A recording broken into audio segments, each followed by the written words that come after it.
Les damos la bienvenida a un nuevo episodio de Euforia, el podcast de la serie original de HBO. Mi nombre es Fiorella Sargenti y hoy vamos a hablar del segundo especial que tuvimos. El primero fue cerca de la Navidad de 2020 y ahora estamos grabando esto cerca de los primeros días de 2021. Mi nombre es Eugenia Mariluz, pero todos me dicen Buji y como bien decía Fio recién, vamos a estar hablando del segundo episodio de estos episodios especiales que estuvo sacando HBO de Euforia, que sirven como una bisagra entre lo que fue la primera temporada y lo que va a ser la segunda temporada. Y este es el episodio especial de Jules, que se llama Fuck Anyone Who's Not a Sea-Blob, que significa que se vaya a la mierda cualquiera que no sea un pez borrón, y la traducción de Sea-Blob sí es pez borrón, y es ese pez que seguramente lo han visto en muchos memes como el pez más feo del mundo.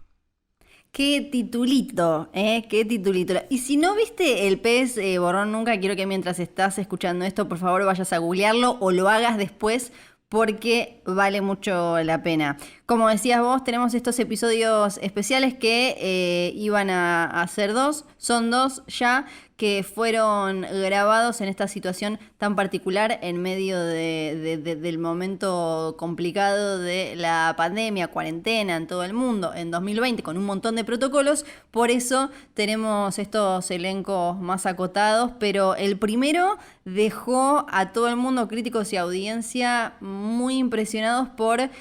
cómo una serie podía mantener su esencia, una serie como Euforia, ¿no? Que además tiene un elenco tan coral, podía mantener su esencia simplemente poniendo a una protagonista en un bar hablando de sus cosas y de sus problemas. Y ahora tenemos el de Jules, que además tiene un condimento extra, porque si bien los dos episodios están dirigidos por Sam Levinson, creador de la serie, este está escrito también por Sam Levinson como el de Rue.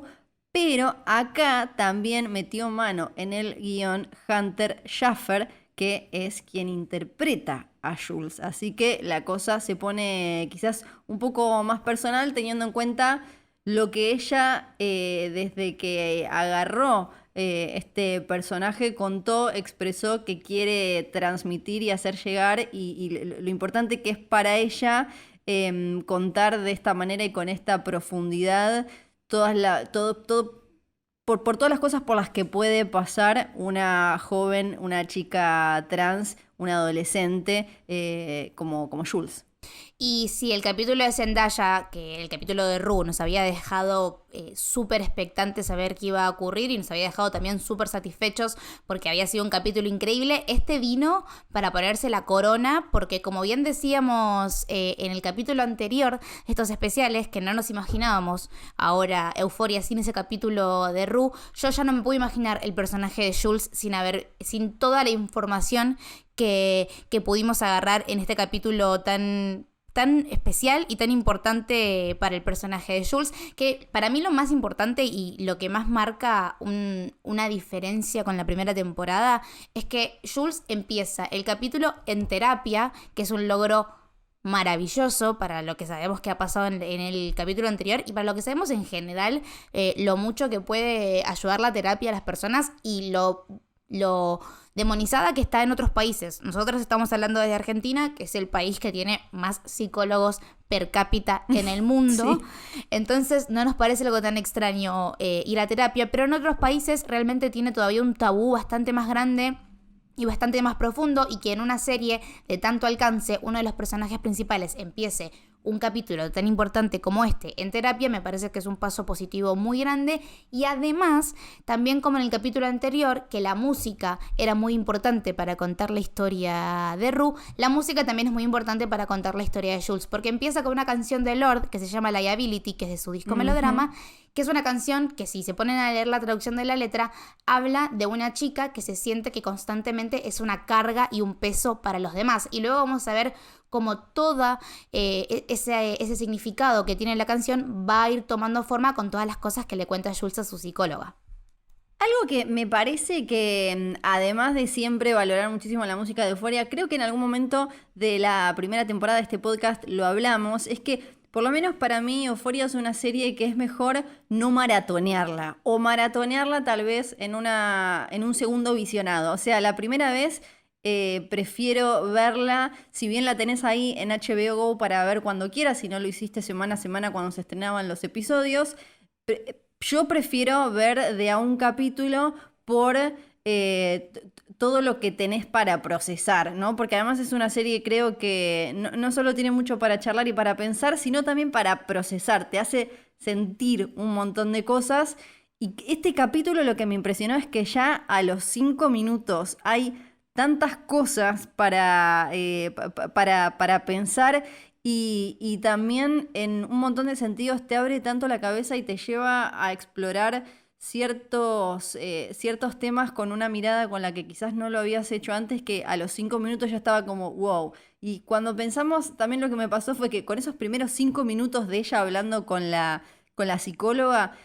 cuando pensamos que quizás, bueno, tenemos ahora por suerte mucho contenido audiovisual que empieza a tratar el tema de la identidad con todas sus facetas y demás, vos decís como, pero como Euforia y como Hunter, no. Me pasó eso automáticamente, es como, no, animarse y digo ella porque, y no estoy hablando solo de Jules, porque ella formó parte, como dijimos recién, del trabajo detrás del guión, y además esto es algo que ella viene, son un montón de cosas que ella viene comentando desde que es súper chica. Hay entrevistas muy interesantes de ella, incluso con sus padres, que van de 2015, 2016,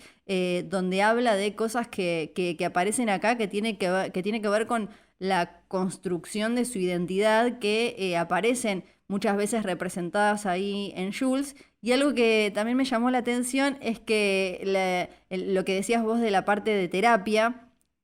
algo que había dicho Hunter Schafer con respecto a Sam Levinson y que lo que había dicho, lo que había contado ella es que Euphoria de alguna manera cada personaje tenía algo de la adolescencia de Sam Levinson, ¿no? Y que ella sentía que la parte de Jules que tenía algo de Levinson era esto del vínculo con la madre y cuando la madre la lleva a la fuerza, a terapia y demás. Como ese vínculo también con la salud mental y qué hacer y las herramientas que te puede brindar una buena terapia dependen mucho de dónde estás vos y de la elección y de cuánto te abrís a eso, ¿no? No sabemos si está ahí porque lo pidió, pero sí sabemos que le está sirviendo muchísimo porque la ves abriéndose cada vez más. Y también ella lo menciona en el capítulo que es la primera sesión, como que la psicóloga le dice, esta es la primera sesión y vos podés decir lo que tengas ganas, y ella escupe una cantidad de vómito emocional que claramente lo venía guardando y tirando para abajo y ocultando hace mucho tiempo, y dice las 4 o 5, o sea, los 4 o 5 ejes principales de los que habla en esta sesión son interesantísimos. Como yo tuve que pausar en muchos momentos y volver a ver lo que estaba diciendo porque me parecía que estaba presentando unas ideas muy interesantes, o por lo menos cosas con las que yo no me había detenido a pensar en ningún momento, porque claramente yo no tengo una experiencia en un cuerpo trans, sino que tengo una experiencia de mujer cis, pero ya al toque empieza que la psicóloga le pregunta si estaría interesada en hacer una transición a la inversa, digamos, si quiere dejar de tomar hormonas, que me parece que hablarlo en la televisión como una de las cosas que le pasan a muchas de las personas que transicionan, que no tienen por qué ser definitivo. Algunas personas sí es definitivo, otras no. El género, cada persona lo puede ir experimentando como le quede más cómodo. Me pareció interesantísimo. Y también toda esta idea y la construcción de la feminidad que está poniendo Jules, como diciendo, estuve armando durante años una femineidad, una imagen para complacer y gustarle a los hombres, y me acabo de dar cuenta que ni siquiera sé si me gustan los hombres o si estoy interesada en estos entes aburridos y simples y no creativos y tan diferentes a las mujeres que vimos en la temporada anterior, que ya abrió una puerta nueva que hasta ese momento la tenía cerrada porque estaba condicionada con creer justamente cómo ir llenando todas las pequeñas cajitas que la sociedad nos dice que debería cumplir una mujer. Incluso Hunter en varias entrevistas ahora dijo que, y algo que aparece y que vamos a hablar un montón en este episodio porque es uno de estos ejes que decías, que ella hoy se siente más cómoda en lo no binario y en que dejen de estar pensando esto de cuán mujer o no y que se siente más representada como lesbiana que como mujer hetero y todo lo que viene con eso. Y creo que antes de meternos un poco más, es también importante aclarar algunas cosas que algunas las mencionaste, pero es la diferencia que hay entre el sexo con el que el biológico, con el que el cuerpo nace, que los médicos, esta cosa como ya antigua de se nace, esto es esta hembra macho. Por otro lado tenemos la identidad de género, que es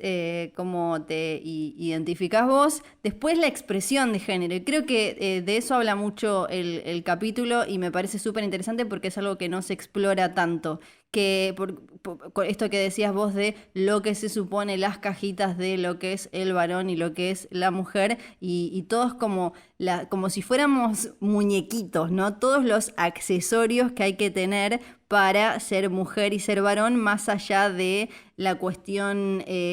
física corporal, el vestidito, el maquillaje, cómo te tenés que mover, cómo tenés que hablar, y eso tiene que ver con la expresión de género, que es la forma en la que vos manifestás tu género mediante tu apariencia, tu comportamiento, y eso y se nota ya cuando la vemos a Jules que está claramente, no quiero decir deprimida, pero lo dice ella, ¿no? Muy triste, además de castigada y demás, y deja de mostrarse como se mostraba antes con esta cuestión como casi hiperbólica, súper angelada de el maquillaje, los colores pasteles, los brillos, todo lo muy representado, no solo con lo femenino, sino incluso hasta con lo femenino medio infantil, ¿no? Sí, la idea de la fragilidad y Sí. la figura pequeñita, ¿no? Y en un momento me parece que es muy interesante cuando ella habla de las relaciones que ha tenido con otras mujeres, que no estoy hablando de las relaciones sexuales que haya podido tener en la temporada anterior, sino esta idea de entrar en el espacio femenino, ¿no? Ella dice que ella quería conquistar la femenidad y la femenidad la terminó conquistando a ella, y que está esta idea que como mujeres cis también lo hemos vivido, pero me imagino que debe ser, no me imagino, aseguro que debe ser mucho más terrible siendo mujer trans, que es esta comparación constante que tenemos las unas con las otras para ver quién está más arreglada, quién tiene las cutículas más lindas, quién tiene los zapatos más altos, dentro de un montón de parámetros que por ahí cada vez estamos soltando muchísimo más, pero que los estemos soltando no significa que en algún momento no los hayamos usado. Y ella compara justamente como que buscaba gustarle a los hombres, porque por ahí las mujeres eran hasta más aterradoras en el sentido de que ellas no la estaban como dejando entrar en esta manada de la femenidad heredada, como este concepto de las personas que son cisgénero, y que siempre con ella las pautas a cumplir iban a ser mucho más rigurosas, ¿no? Si ella tenía que ser flaca, tenía que ser extremadamente flaca. Si tenía que estar depilada, tenía que estar extremadamente depilada, porque no se le podía dejar pasar ninguna que no entre en las categorías de esta femenidad que, por lo que puedo entender con este capítulo, está empezando a mutar y a cambiar y hasta a querer soltar un poco. Y también la vemos físicamente como mucho menos producida. Obviamente está atravesando una situación muy dolorosa y está en terapia tratando de hablar de sus problemas y tratando de exorcizar esto que lleva adentro. Pero recordemos la imagen que teníamos de Jules y la vemos ahora y vemos como de a poquito va soltando esta idea de querer como comerse un monstruo de la feminidad que no existe y empezar a aceptarse y arreglarse más con la feminidad que ella cree que está habitando. En una entrevista en esta que comentaba que es, por lo menos me pareció particularmente interesante porque ella es súper chica y está con los padres, ella ya en ese momento dice esto como que al principio ella decía como, wow, estoy como viéndome cada vez más femenina y no masculina, hasta que empezó a explorar su parte no binaria y ahí empezó casi como a molestarle. Esta cosa como de medir, como de sentir que le estaban midiendo como si fuera un videojuego, cuán mujer era en base a todos estos estereotipos y estos patrones culturales estéticos que hacen que venga una etiqueta u otra etiqueta. Eso me pareció súper interesante. Ella además aclara que, estoy hablando de Hunter, pero creo que aparece muchísimo en todos estos diálogos, en este diálogo que mencionabas, que ella no quiere pasar por una chica cis, porque ella dice que no es algo que se sienta, que ella es una mujer trans orgullosa, pero que se siente como más cómoda si empezamos a dejar de lado, y eso es lo mismo que le pasa a Jules, ¿no? Como esta cosa que tenemos, y creo que lo que más me quedó del capítulo, y eso que ni siquiera hablamos todavía, tenemos para discutir la cuestión de la relación con Rue, pero los conceptos de mujer y varón y toda esta cuestión cómo viene codificada, que si bien ahora venimos charlándolo mucho como sociedad en Latinoamérica y en el resto del mundo también, creo que acá se enriqueció la conversación, ¿no? Y con qué genera que desde muy chicos, y acá es donde en español se nos complica sin usar el inclusivo, chicos, chicas, chiques, que te digan, eso no es para vos, porque vos sos nena, entonces vos no te podés poner ese pantaloncito de fútbol, te tenés que poner este vestido, y como vos sos varón, vos te tenés que poner esto, que si vos no te sentís de esa manera, vos no tenés ganas y todavía no tenés las herramientas para procesar eso, genera una disconformidad total con el cuerpo, que es lo que entendemos detrás de los flashbacks, de su vínculo con la mamá, que acá se explora mucho más, ¿no? Es como, me parece todo eso muy interesante, que hay como hasta un retcon en este capítulo. Sí, a mí lo que más me llevo, y eso que como decís bien vos, todavía no empezamos como a hablar de las partes que tienen que ver con la narración de Euphoria propiamente dicho, porque esta parte del capítulo lo podríamos cortar y utilizarlo casi como si fuese una fuente de conocimiento, o a la cual volver como si fuese una fuente de bibliografía en un ensayo, porque me parece, pienso en la importancia en realidad de tal vez personas más jóvenes que nosotras, personas que sean adolescentes o que estén entrando en sus primeros años de la adultez y que estén con un montón de preguntas y un montón de dudas, viéndola hablando de la manera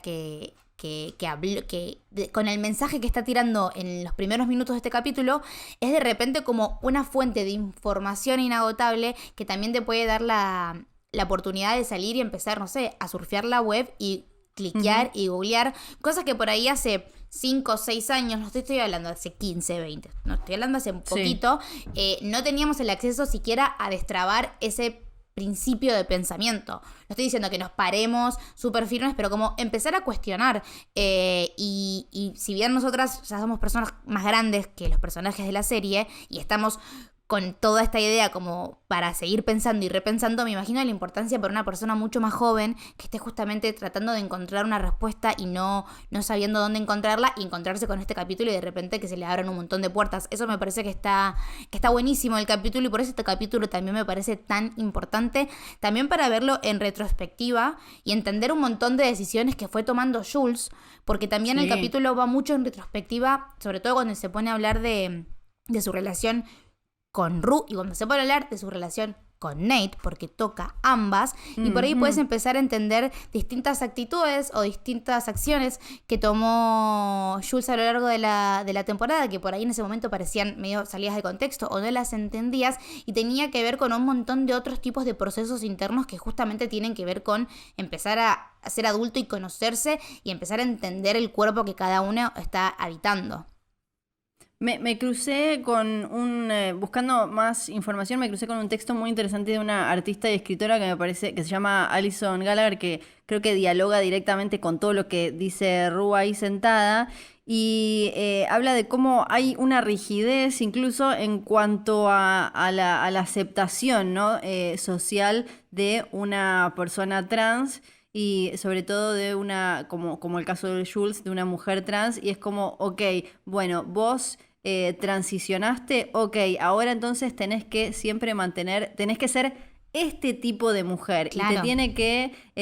tenés que tener este tipo de feminidad, no otra cosa, o sea, si te corres de esto, y estamos hablando de cosas como si te cortás el pelo, si te pones una camisa escocesa en vez de un vestido, la cultura heterosis patriarcal va a decir como acá hay un error, acá hay una falla en Sí, en hay la algo que matriz. glitchea, ¿viste? Como que estás glitcheando. Exacto, exacto. Y lo que dice ella, que me pareció que reflejaba súper bien lo de Jules, es si sos demasiado femenina, te acusan de estar alimentando un estereotipo de mujer y de feminidad y de que ser mujer está representado por una pollera, tacos y maquillaje. Pero a la vez, si no sos lo suficientemente femenina según los parámetros tradicionales, entonces ¿para qué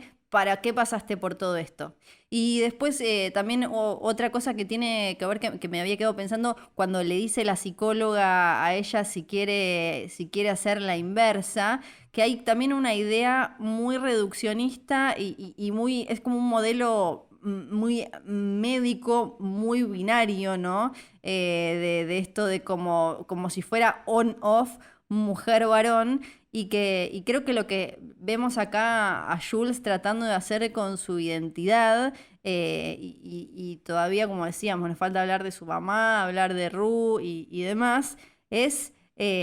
reconceptualizar un montón de cosas, subvertir un montón de cosas y reclamar espacios como adolescente que es dentro de ella misma, y dentro de la sociedad y del grupo social en el que vive, de manera plenamente autónoma. Y ahí aparece también esto que mencionabas de su relación con los hombres y cómo ella como se fue haciendo y conceptualizando como su expresión de género en base a lo que creía que querían los tipos y lo que le genera la relación con este Tyler que resultó ser Nate es también apasionante y espectacular. Sí, muchos de estos conceptos que trata Jules en este episodio de los que estamos hablando, los hemos también charlado. Hoy me puse a escuchar, antes de ponernos a grabar esto, el especial que hicimos en su momento con Carolina Unrein, cuando charlamos Sí. del personaje de Jules. Y Caro estaba exactamente diciendo todas estas cosas que estamos repitiendo, que es como el descubrirse a sí mismo constantemente, sacar de lado los conceptos que tenemos ya preexistentes en nuestra cabeza de qué es varón y qué es mujer y empezar a jugar con esta como plastilina de géneros y tratar de encontrar el espacio donde más cómodos nos sentimos. Y por eso vuelvo a repetir que me parece importante que estas charlas se den en televisión masiva, ¿no? Que no sea solamente de libros que se comparten entre comunidades chicas o pequeños blogs o pequeños drives de PDF feministas que se comparten solamente en un pedacito de la red, sino que en un show que tenga la masividad que tuvo Euphoria, que recordemos, Zendaya acaba de ganar un Emmy a Mejor Actriz y es jovencísima. Hunter está escribiendo estos guiones que están pasando. Me parece que es un cambio positivo, por lo menos en lo que es la representación de las comunidades LGBTIQ+, en lo que son los medios convencionales, porque repito, no deja de ser un producto súper mainstream, no es una película indie, ¿no? Es algo que va a llegarle a un montón de gente y me parece muy importante y muy positivo que estas conversaciones se estén dando de esta forma, en este contexto y con estos personajes que nos están enseñando muchísimo más de lo que creemos que nos pueden llegar a enseñar. Me parece fantástico porque cuando empieza a hablar de las relaciones amorosas, ¿no? Esta idea de que ni ella misma entiende qué está sucediendo, porque no entiende qué le sucede con Rue porque estuvo convenciéndose una y otra vez que a ella le tenían que gustar los varones, porque ella tendría que representar esta feminidad extrema de chicas que salen con chicos, y de repente se encuentra con una persona que es Rue, que ella dice que la vio como realmente es, y hace un paralelismo que también me parece interesante, que dice, me vio como cuando una madre ve a un bebé y lo ve por lo que realmente es y lo ama sin importar lo que sucede, ¿no? Teniendo en cuenta la relación turbulenta que tuvo Jules con su madre y cómo en este episodio nos hemos enterado de un montón de cosas que no sabíamos que habían pasado en la primera temporada, como que la madre es adicta al alcohol, estaba en rehabilitación, quiso disculparse con Jules no le quiso ni dar la hora, no le interesó, como la madre volvió a tener una recaída y como este vínculo extraño, que aparte es un vínculo extraño que tiene con la mujer de más autoridad en su vida, como para seguir repensando el rol de la mujer y cómo está impuesto en la cabeza de ella cómo deberían ser las mujeres, ¿no? Y de repente se encuentra con una mujer, Rue,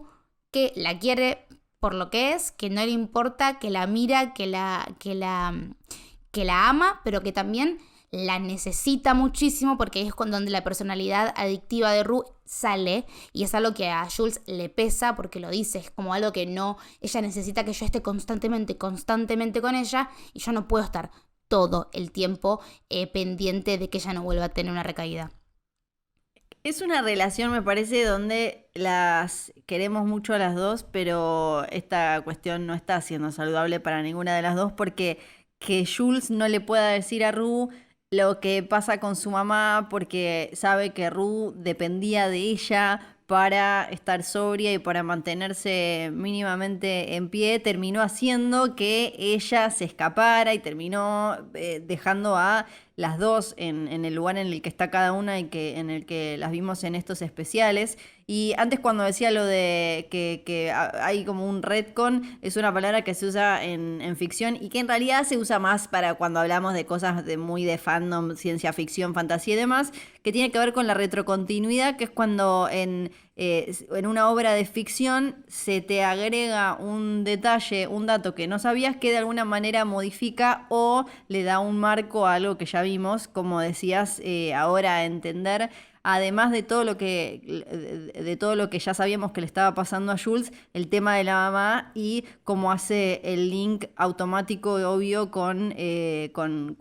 Rue por tener una adicción y también por ser de alguna manera depender de ellas y de ese amor que ella pueda darles para estar bien. Eso, y bueno, toda la parte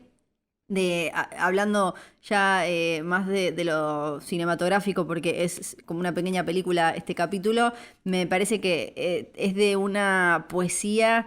inmensa que quizás el capítulo de Rue era un poco más clásico y más de matices, más como de puesta y de una fotografía limitada a propósito para explotar eso. Y esta con la edición mezclando cómo van modificándose las fantasías de Jules, porque aparece constantemente la imaginación y es otro tema que aparece en el tema de la sexualidad y de por qué ella dice que todavía de alguna manera sigue enamorada de Tyler, que era Nate, y que fue el mejor sexo que tuvo en su vida, porque era todo en la imaginación, y estos sueños y pesadillas que tiene en los que está con Rue y que la deja a Rue y queda en el baño, y cómo va como ella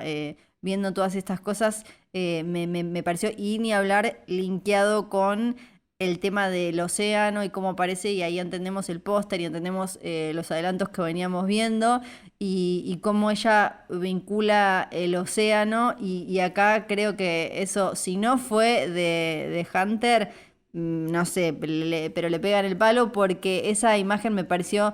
muy, muy hermosísima de yendo como a lo no binario, queriendo dejar completamente de lado todo la representación tradicional súper limitante de lo que es mujer, lo que es hombre, esto que dice ella de que incluso a veces le reza al océano y que quiere ser como el océano y que para ella ser trans es espiritual, que no es algo religioso, que es para ella, no para una congregación, que es sobre ella, que es para estar viva, que es al final de eso se trató siempre de mantenerse viva y de cómo casi la pierde a Rue en el camino por esto. Y cómo y lo que te parece desesperante es cómo no pudieron ellas, cada una desde su propio dolor, conectar, ¿no? Es como, porque es también algo muy, me parece intrínsecamente adolescente. Y esto, que de alguna manera, esto que menciona Jules de, si bien obvio que tiene, en su caso, tiene la complejidad de la transición, pero esto de ser una construcción de miles de cosas y sentir como que vos sos eso que está muy, muy, muy abajo, también es muy de adolescente y de pubertad. Sí, sí, sí, exactamente. Lo que a mí me choquea después de ver estos dos especiales, porque me parece que no podemos hablar de uno sin hablar del otro, porque Sí. los últimos, en un momentito, si no me estoy equivocando, son como ya llegando al final del episodio, vemos el encuentro que tuvieron Rue y Jules Sí. después de la escapada, porque ya este capítulo nos da el contexto de que Jules volvió al pueblo, que el padre la fue a buscar a Nueva York y la volvió a llevar, que Jules la llamó a Rue varias veces y que Rue no atiende el celular, que ella dice, acabo, lo arruiné completamente porque le estuve llamando y no atiende. Rue que se acerca a la casa de Jules antes de Navidad, el día de Navidad, si no me estoy equivocando, que sería justo el día después de que haya tenido la charla que tienen en el episodio anterior, que recordemos que estaban en la Nochebuena hablando, el 24 de diciembre, y verlas interactuar, pensando, ¿no? Con todo lo que ya dijo Jules Ujú. en este episodio y todo lo que había dicho Rue en el episodio anterior, donde uno de los consejos que le dan las personas del bar es no te metas en una relación ahora porque primero tenés que estar bien vos. Me parece que para Jules el consejo Sí. debería ser el Ujú. mismo. No te metas en una relación ahora porque Sí. primero tenés que sanar, pero también podés ver el dolor de ambas entendiendo que no tienen que estar la una con la otra, por lo menos en este momento, pero igualmente no deja de doler que no pueda suceder lo que ellas tanto anhelan. Un momento de ternura total, pero que sí, tiene que pasar como decís vos, Ru ahí llorando diciéndole, no, es que las fiestas me ponen así, yéndose, fue como un momento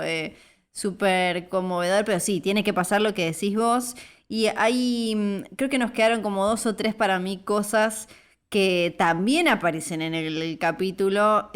Una es el tema de los vínculos en hoy, los vínculos virtuales y cómo fueron mutando desde que yo era adolescente, vos eras adolescente y ahora porque Jules habla mucho de cómo esta relación con Tyler para ella era tan importante, incluso va más allá de él y dice como que sus mejores conversaciones fueron online y con gente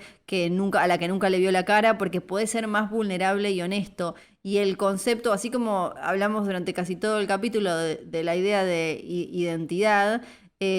también como el concepto de qué es real, ¿no? Es como porque si al final el vínculo más honesto y vulnerable es, como ella misma dice, fue con alguien que no existe. Era una fachada, era una creación.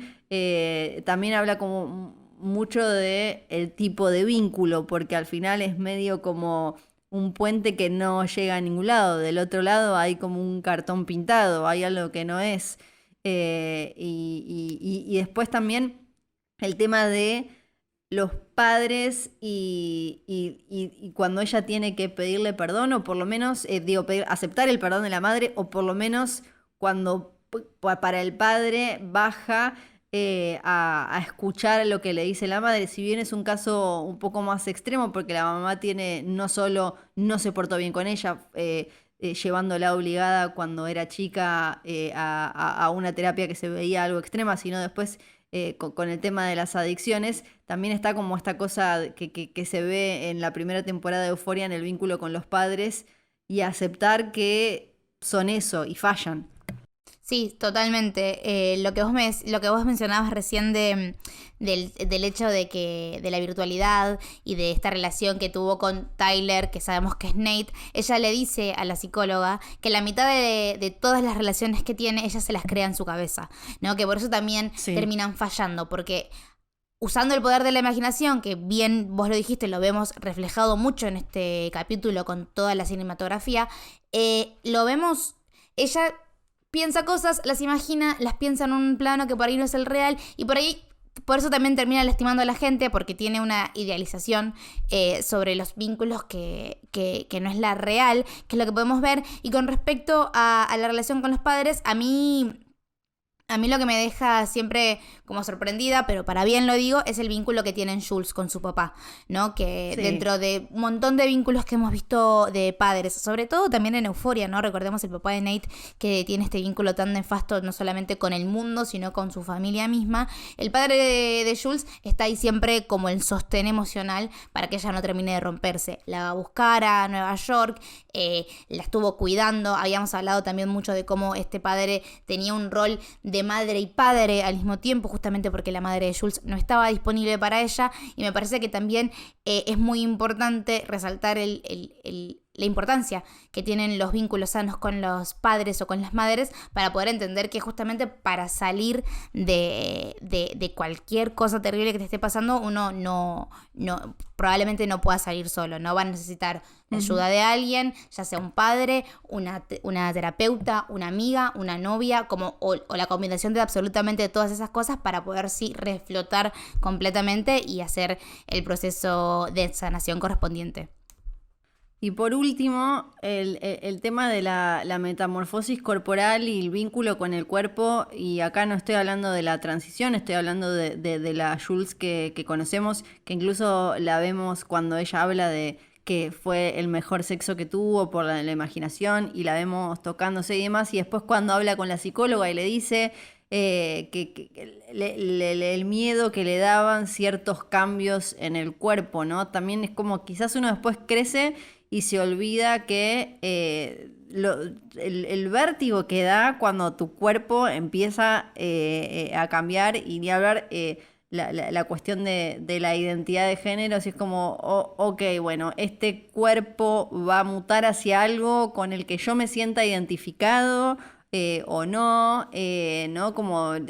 hay un vértigo en esa edad que uno me parece que quizás se olvida, y ella también lo recuerda, y en un momento, en un pasaje, cuando después termina diciendo lo del océano y demás, ¿no? Y con lo que tiene que ver con mujer frágil, hombre fuerte, y todo esto que decíamos al principio. Sí, completamente. Me parece que este capítulo es muy importante para la saga Euphoria. Que mismo, si imagínate, ya sabemos que habían confirmado la segunda temporada, aunque no tenemos fecha todavía de cuándo vamos a poder verla, si va a ser este año o no. Pero podría terminar tranquilamente acá, que me parece que es un buen cierre para entender también a los personajes que supimos conocer y querer. Me parece que estos 2 episodios, como dijimos en el episodio anterior, como dijiste vos en el episodio anterior y como repetimos en este, son primordiales y son esenciales para poder entender el pantallazo de absolutamente todos los temas que nos viene a traer sobre la mesa Euphoria. Y yo recomiendo que es lo que yo hice, que yo lo vi 2 veces, o sea, porque me tuve que pegar 2 sentadas para poder entender y anotar y realmente reflexionar con todas las cosas que estaba sucediendo. No sé si hasta me gustó más que el de Ru, que el de Ru me había gustado muchísimo, así que imagínate. Sí, yo no sé con cuál me quedo. Sí, me parece que igual como decías vos, se complementan también, no solo desde lo temático, y también desde la trama, que tal vez pensábamos que iba a ser difícil, ¿no? Que fueran que pudieran de alguna manera hacer avanzar la trama con estos especiales, pero lo hicieron, y ni hablar cómo se habían guardado ese momento que vimos al final, que comentamos, en el que ellas se encontraron. Igual esperamos que cada una sane lo que tiene que sanar antes de volver a cruzarse, porque si no, me parece que va a volver a ser para lío. Para lío, totalmente. Sí, siento que tienen que estar un tiempo separadas, para luego volver a juntarse y que todos terminemos con el final feliz que estamos esperando. Exactamente. Acuérdense, si no escucharon todos los otros capítulos que hicimos de la primera temporada, los tienen disponibles en un montón de plataformas. Están en Apple Podcast, en Spotify, en el canal de YouTube de HBO Latinoamérica y en otras aplicaciones de podcast. Ahí están junto a también un montón de otros podcasts de HBO, de Watchmen, His Dark Materials, The Outsider, The Undoing, y siempre hay novedades y se van sumando cositas. Mi nombre es Eugenia Mariluz, también me dicen Buji, y nos vemos la próxima, estén atentos. Yo soy Fiorella Sargenti y esto fue Euforia, el podcast de la serie original de HBO. Gracias por escuchar.